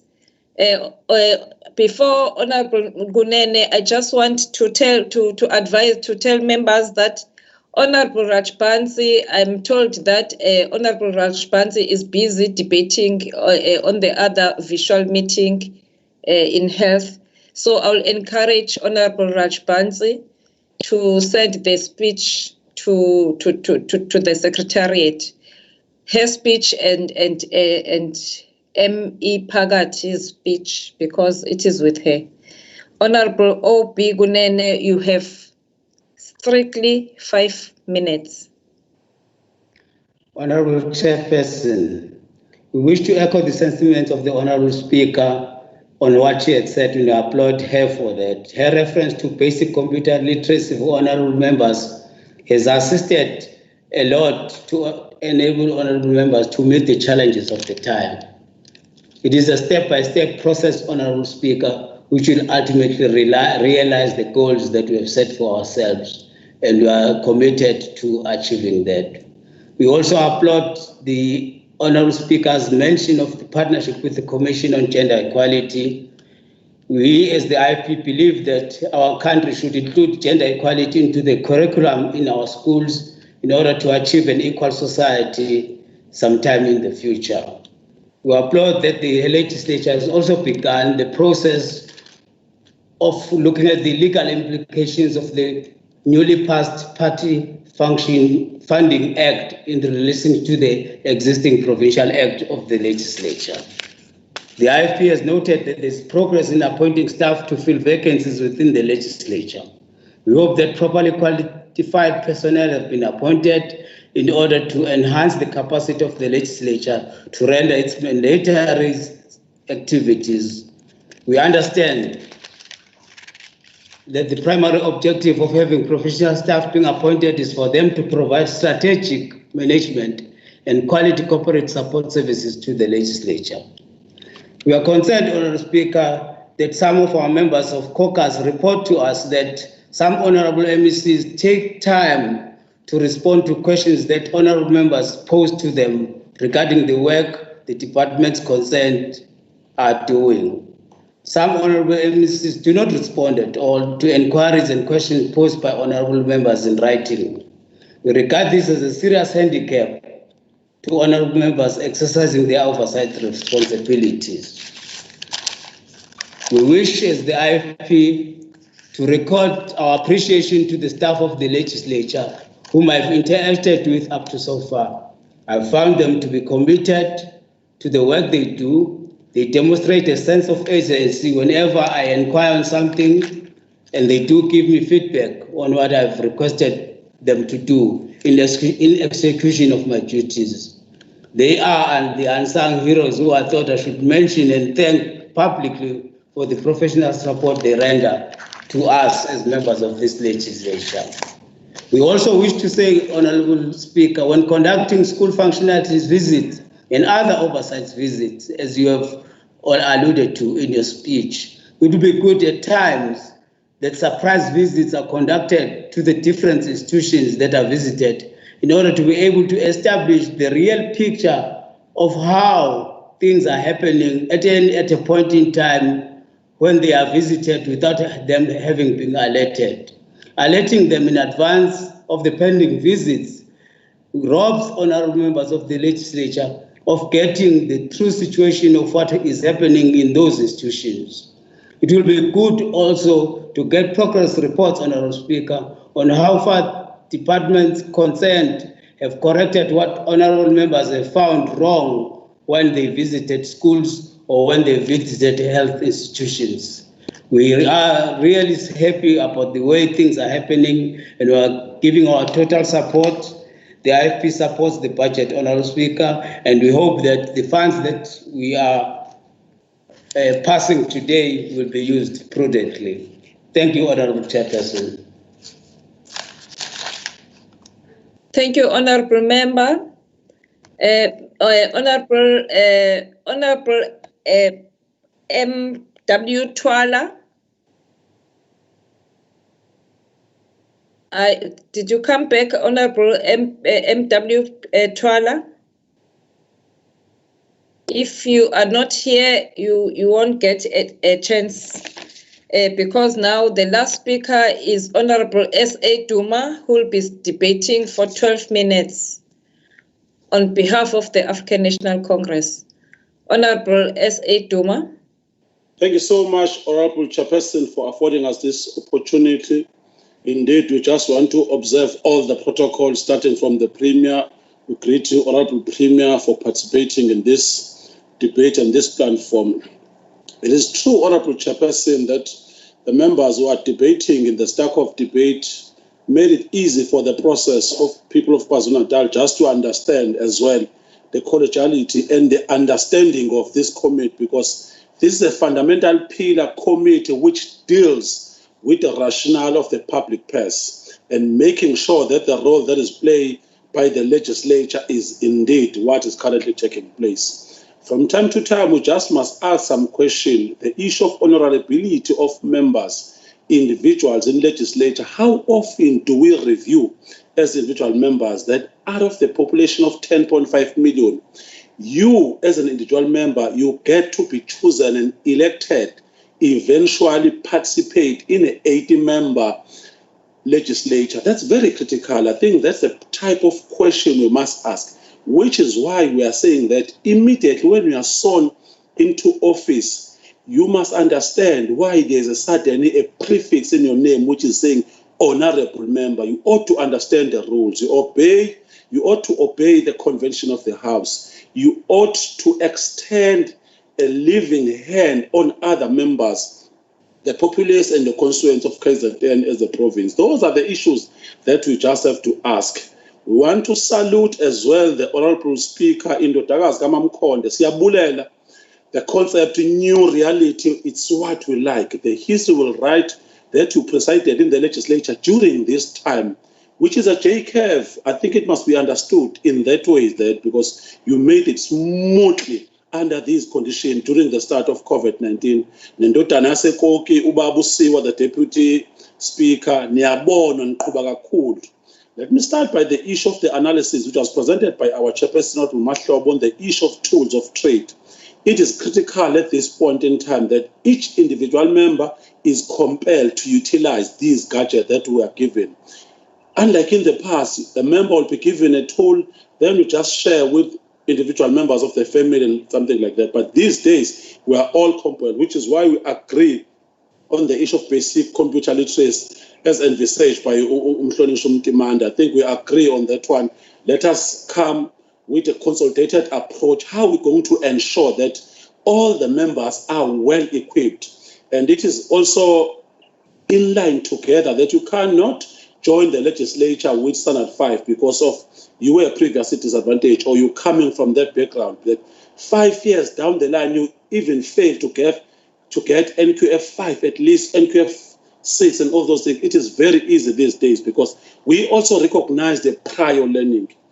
Let me also revolutionarily greet Honorable Rogers, FA, Honorable Chairperson. He humbles us when he is articulating and wearing black today, and is saying that he's doing that on behalf of what transpired in America. To us, you remain someone we can relate to as a leader that doesn't see the color and blinded by the color. But it is true, Honorable Rogers, that it does not even end on the issue of wearing black, as we are just extending that on a lighter note, Honorable Cele. Wearing black is just an addendum or is just a bonus. What we require is the moral conscience of individual living in this epoch. What is your role as an individual member that you are playing unity in diversity, as said by Madiba? What is your role? Can we trust that in your corner, in your house, you don't abuse people? Because we can talk about you. I think you have displayed that we can just conquer as well. Even when we see, you don't see a racist individual in you, don't see an harassment, but Pity we can't say about the members of the DA. I can't boldly say that about Steven Hazel.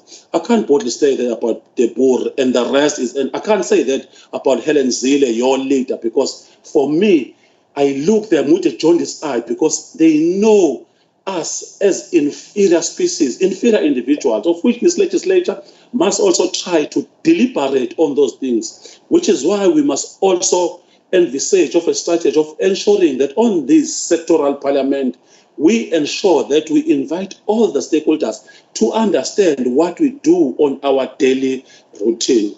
I think, Honorable Speaker, you must be commended on the issue of successful visual meeting in this city, which has been conducted smoothly during COVID-19. You've already mentioned that. I'm sure, as Honorable Rogers was saying, that in the past or 3 months ago, it was going to be like he's on cannabis or he's having some weight. But today, even the opposition, who are diametrically opposed to the ANC, was waiting anxiously for our downfall. This is our epoch. We have the nickname as the ANC movement of being called Izinyamazana. We are shining even during diversity. We are shining even during the issue of bad times. This is our time, because I think that's a reality that initially when there was an issue of lockdown that was pronounced by the president, it was a doom and gloom to others who thought that what has happened in South Africa, it is going to collapse. And unfortunately, we must mention that ours, unlike the opposition, we should preserve lives and create a sustainable livelihood, as the Honorable Premier has already mentioned as well. Honorable Speaker, there are some outstanding issues that must be addressed. Number one is the issue of legislature precinct. Very strategic move that we are going to create a new precinct, but which we are supporting clearly as this Takov and almost all the members of the legislature. But what becomes of the current building? It is the debate that we must ensure that we review at some point in time. For me, I don't sleep peacefully if I still see a statue of certain queen outside, with certain queen statue outside that building, which I don't understand. What does it represent? For me, it represents oppression. It still reminds us that we are coming from the system where Honorable Tyler spoke about of oppression of the 16th century. We must just mention, Honorable Speaker, that for us, we'll be in the jubilation mode at some point in time, because the Queen of England and the rest of the queens belong to the Museum of Shame. They cannot just be paraded outside of our building, but that building should be changed. I'll be very glad at some point in time, outside of that building, if I can have a huge statue of Umtomdala as we are celebrating his centennial. If we can't have Umtomdala, we can have the likes of Umatevu, Babu Mapita. That will be a privilege on us. If not Babu Mapita, we can still have Babu Mfenendala Kaba, one of our heroes, and a lot of heroes who grew up in the era of KwaZulu Natal. So it is not correct that even at this point in time, we are still subjected to those statues. And at some point in time, student, there was a riot in our country. We must not just forget about those riots, which were as a result of what transpired in our communities. Honorable Chairperson, I think let us also highlight, because Honorable Ntombela dealt with the issue of budget. This is like, I will sound like a tape recorder. It will be very difficult at a holistic and scientific level that you will be dealing with a budget of more than 135 or 140 billion with only 600 million. But nevertheless, with those little resources, let us ensure that we utilize it. We don't also enter on the fray of under expenditure. But Chairperson, I think it is also critical. The Speaker has already mentioned the issue of research unit, very critical department. I think we must also highlight the role that has been played by Moses Kotane Institute. We thought that some of the members from the executive are going to say that this is successful as a result of partnership, which is driven by ANC government, of ensuring that you have entities from ETA like Moses Kotane, which came at a very strategic element now that we are using this online platform simply because of them. There is someone who's sitting there at Moses Kotane Institute, that we must just say that a huge round of applause on the sterling job that we are currently doing. It is critical that scientific tools are also shared globally. Our institution like Moses Kotane that we are currently referring to must be given more budget, must be given more platform. We should partner with it as KZN Legislature. We should partner with University of KwaZulu Natal because those are the institutions. It is clear as well, Honorable Chairperson, that on the issue of public admin as a policy or as a subject, we from time to time utilize the strength of what is coming from nationally, Wits University and UJ. Very well, sound and good, but at some point in time, let us create our agreement with our institutions around KZN. We can start with KZN. KZN in terms of agriculture, very strong. KZN in terms of engineering, very strong. In fact, KZN in terms of medicine is amongst those internationally accredited. They are currently busy trying to find the solution of the issue of HIV as well. So we must be mindful of that amongst the individuals that are in the province, amongst the academia, let us ensure that we raise the bar by ensuring that we partner with those institutions, which is going to assist the process where we are currently in. Indeed, Honorable Chairperson, we must highlight that almost all the portfolio committees have been affected as the result of the online streaming or the issue of the Teams or the issue of virtual meeting. Successful as it were, but the reality is that we must all take into cognizance that as the legislature, as the speaker, you'll soon call us because we are going to approve the DORA, we are going to approve the money bill, but the reality is that there is an issue of adjustment. It is this committee of stakeholders as well, which must take into cognizance what becomes of this academic exercise, because we'll finish this exercise, but the departments must start the process of adjustment.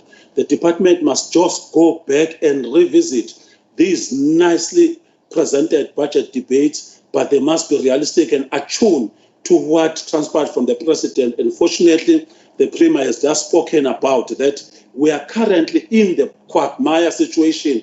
How do we balance that equation? We hear other members are just talking as if it's a business usual. We are in a phase of business unusual, and we support fully the KZN legislature and the KZN executive to ensure that they strive by all means to ensure that we change our people's life. They ensure that we save the people's life, in particular the Department of Health, which is at the helm of day-to-day running of the process of COVID-19. It is affecting our people. The department should be supported, and other strategic department, in particular the one that deals with the economy of KwaZulu Natal. How do you ensure that you balance the equation after these consequences of what is going to happen after because we must have life post-COVID-19. So it means that department like HR, Agriculture, Public Works must also come up with a methodology of ensuring that we don't create an enabling environment only, but you intervene on those companies that will suffer as a result of COVID-19. Say support budget, Honorable Chairperson, sesishilo lezinto siyacabanga ukuthi ke nje manje kuzosilekelela ke. I think we have already highlighted that Workers' Parliament was a success. We hope Youth Parliament will be a success. We hope and pray that slowly all these things will come back to normal. We support the budget and we thank all the participants. Thank you so much, Honorable Chairperson. Thank you, Honorable Member. We are now going to call upon the Speaker to respond for 20 minutes. Honorable Speaker. Enkosi Sihlalo. No, Sihlalo, ngicela ukusukuma kuqala ndibulele onke amalungu athe participate ekubuzeni imibuzo ngendlela yokudebate kwingxoxo mpikiswano ethe yabakhona emele bonke i-parties to the House of the KwaZulu Natal Legislature. I appreciate. The reason I'm appreciating mostly the inputs from all members is premised on the understanding that without the Standing Committee on Oversight, we will not be able as the legislature to really be on our toes every time, to be able to respond to what the Constitution expects of us. FAMPLA is an act that we need to ensure that we deliver according to it, together with SOM, in our undertaking of oversight. But if we don't open ourselves and humble ourselves for scrutiny by all parties through the Standing Committee on Oversight, we won't be able to do that. We will not be able to learn and better ourselves in this delivery. So all the inputs that are coming from members are appreciated, and they are a lesson for us to learn from them, to better ourselves and move forward. And mostly we agree with what is raised by members because it's designed to better us. But now coming to what individual members have said, I want to first appreciate what was raised by Nxamalala, the Chief Whip. We want to appreciate you, Nxamalala. Myself and the Deputy Speaker, when we are always doing our job and consultations, because we are required by the rules to do our consultation with parties through the Chief Whip, we always found support, and you always embrace the initiatives that we come with. Of course, you don't blindly embrace them. You question, you get clarity, and then we move with them. But we want to thank you profusely, the Chief Whip of the legislature and the Deputy Chief Whip of the legislature and all party whips, in the manner that they embraced the working environment that we've come in, that was necessitated by the COVID-19 pandemic, by the lockdown situation. You have made our endeavors to move all the more possible, because in terms of discipline in the House, we're all depending on the Chief Whip. If the Chief Whip is not disciplined enough and is not pulling in the same direction, members will go to all directions. But also when we go to parties, if the party leader and the Chief Whips are not supportive of the initiatives, members in the parties will not do that. So we want to understand that we are here, we are where we are because of your leadership, and we appreciate that. Chief Whip will appreciate it, and we also appreciate the leadership of all party leaders in the House and all whips of parties in the House. We are because you are. I want also to go into what was raised. Amongst the things that were raised by the Chief Whip is the issue of racism. I think, Malala, of course, as we did speak about public participation and moving into public education, I think that this calls for more deeper role to be played by public education. And we are hoping that through the Office of the Chief Whip and constituencies, we will have an opportunity to do public education and more public participation to ensure that the speakers, stakeholder interactions, and those that are coming through public participations, the work of the Standing Committee on Public Participations is also enhanced so that we deal with these issues. We are striving for an environment that is free of any form of discrimination, all form of discrimination. But if still traces of racism, let's move and ensure that we defeat that. Honorable Kunene, thank you, Mtimandi. I am glad that you are also welcoming and a part of the movement to the virtual platforms. I really appreciate that. And we are committing that we will continue to come back with innovations that will also ensure that all of us, we work together as members. But there are issues that you raised, like the issues of the late response to parliamentary questions. Yes, there are issues to that effect, but since we have started, currently the Office of the Speaker is checking through the PLO every week on the responses from the executive. There might be one or two that come to mind that I know that I think it's about 2 departments that are still lagging behind, and we are ensuring that we will, by the end of the next quarter, ensure that everything is in order. No departments are responding a little bit later on. The reports are always returned. You remember that when we were speaking, we also spoke about how these are going to be processed together with the quarterly reports. When we were tabling our speech, we spoke about the quarterly reports. We are going to ensure that we deal with that. But in some areas where you still find that is lagging behind, I implore all members of the House to raise such issues in the portfolio committees so that we do it with uniformity across. Joacha, okay, before I go to Joacha, I think that on the issue of the renovations of 17 million, I think that they are now on progress. They came back earlier on. It's one of the reasons that we are unable to even use the house because they are using it's now a site that is used by Public Works. But of course, they gave us 17 million. Because the amount that we actually needed, they said we must also find from us. In fact, we needed 24 million and they couldn't give us all of that, but we're still in engagement with Treasury to find that total. I hear your concerns that you are raising about the hybrid model that we have of the Internal Audit Committee. At the time that it was done because of the cost factor, because we have members of the Internal Audit Committee that are full-time in the institutions, those that are needed day to day in terms of their work. But those that are needed as per scheme, we always have them when they are needed, and we are using that as an outsourced. But I think that it's an issue that we can further discuss and buttress as we move forward. Then, as we move on, honourable members, I accept Joacha.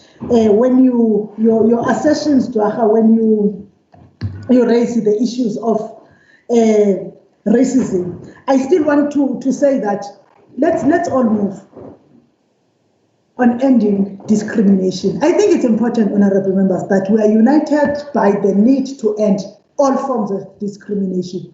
Whether we discriminate based on race, on sexuality, or on your background, on your work. I am saying this because I'm also having stakeholders that are still discriminated, also discriminated because they are illegal in South Africa, but also others are discriminated because whilst they are legal, it's Pride Month, homosexuality is legal in South Africa, but they are still living in discrimination. This House must move and fight for all those that are vulnerable. Farm workers, they are ill-treated, they are discriminated against. As we speak, some of them have been laid off. That is discrimination. We fight for all the vulnerable. Racism is a disease that was fought and we thought that it was defeated, but it still continues to rear its ugly head here in the Republic of South Africa. We must fight for that, united as this House. So I really appreciate that. Of course, we must stand with international communities also to fight at a broader international level, but never ceasing to fight here at home. There is an issue that you raised that whilst we must not look back, I think these are discussions that we must have. You spoke about why should we still belong to this Commonwealth Parliamentary Associations. These are open discussions that we must have as parliamentarians of Africa. Why are we belonging to that? Why are we also still having the Westminster parliamentary system? Isn't that a discussion that at some point in time, when will we say that African democracy and the parliamentary system in Africa has grown enough to stand on its own, and let's build on it, innovatively learning? We know that when you go into Africa, there are better and best parliamentary practices that you can learn from. Why don't we move towards that direction? Let's learn to discuss these issues. Let's be an environment that is open to learning and continuous learning. This legislature must be known, among other things, about that. Why is it important that we must continue to learn? I know which amongst the things that we share, Honorable Rogers. You might not be a member of the South African Communist Party like myself, but I know that you have respect for the late Babu Kwala. who was forever ensuring that those who come after him learn. Let's have that environment happening in this legislature. Let's learn, let's continue to improve ourselves, and let's ensure that we do not only learn the work-related, but let's make ourselves better citizens of the world, better Africans and better South Africans, to improve the life of all South Africans. Of course, effectiveness of virtual meetings is deepening constituency work. I really hope that sometimes we can move to more usage of virtual platforms. But also, when we use virtual platforms, let's start thinking, how do we use the money that would have been saved from traveling? Because we're not a service delivery department. How do we use it to deepen democracy? How do we use to ensure that public participation and public education is enhanced? How do constituencies benefit from that? Those are the things that as parties we must talk about, so that when we go to Starkov, we go to a festival of ideas where members will come broadly and do not inwardly look that how do I benefit as a member? How do I get 1, 2, 3 as a member? But let's get the people that have trusted us enough to put us into office. The last I appreciate your input. And you had a way of putting it that I enjoyed when you were speaking about the government precinct. Look at the way to. The government precinct remains the only thing that we are also sure that it's going to happen. In the public works budget policy, MEC Nkonyeni has also committed that it's still a priority, and the legislature remains a priority, where we can ensure that we save. We will not only be saving, you are able to calculate the savings that we will make from these renovations that happen every day, but we will also be saving from the rentals. We are renting exorbitant amounts on the space that is not enough. We will save from that. Currently, there are also issues that threaten, defections that threaten the existence of our admin block, a building that we own, because underneath it, there's some stream and everything. That means major renovations. So when we go to the new building, the new precinct, which I am assured that Honorable MEC Nkonyeni will deliver to us through his head department, Public Works, we will see an end to all of these postponements and everything. I am even imagining, as you speak of the new precinct and Honorable Duma comes in, speaking together to what we were speaking of the statues in front. I am just sitting here just supposing that when we have the new precinct, how nice you did look. You still remember the first speaker of the legislature, the late Honorable Gideon Mdlalose. You remember the late Chief Whip of the time and the late Chief Whip of the opposition, Ubabu Herekwana. I don't know when it is finished, but I don't know what the discussions were. But I am thinking about people that we can see along those corridors, people who are members of this house, people on his shoulders who are standing today. Not what is London, amaqhawe akwenye indawo ngathi akekho amaqhawe alendlu alesisiso obaba uMabhida ezubekhuluma uHonorable Duma, who have assisted to build this very province and this very democracy that we are having today. Intombi zengcuce that we have invited to reside with us, abomama uAlbertina Sisulu. I am just making an example that we need to open our minds and know that the building, the government precinct and the legislature building is a reality that we are going to have.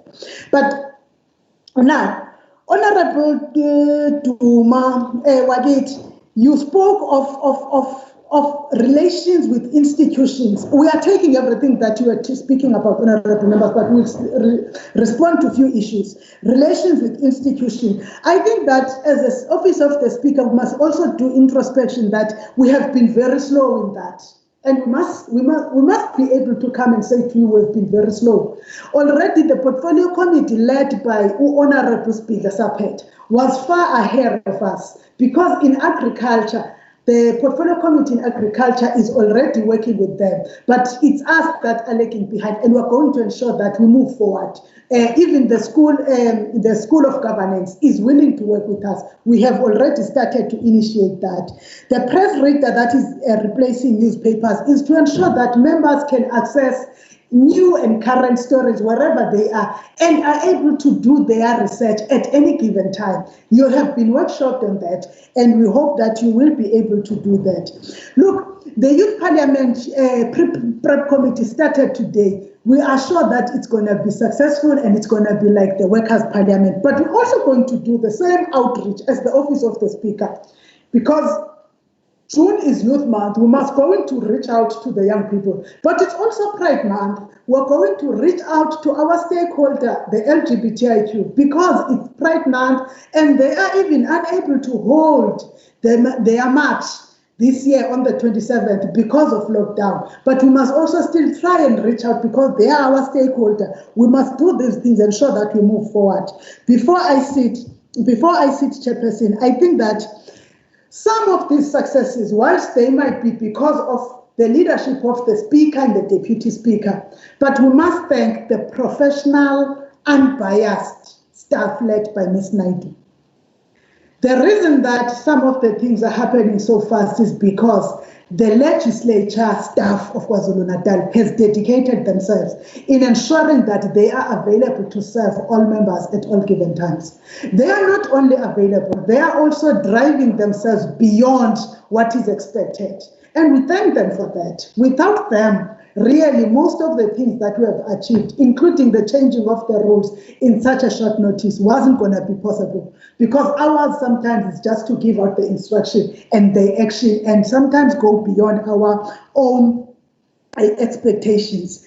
But I want to implore the Whips Forum that when we again have these virtual sittings, I request that the Whips Forum must look at how they schedule the times of debating of the minority parties such that they do not clash.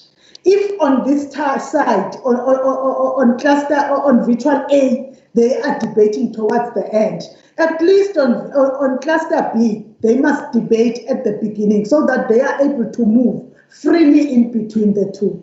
In closing, Sihlalo, ndifuna ukubulela kakhulu kumalungu. Ndibulele ko-leader bema-parties. I always pick up the phone and phone you and consult with you.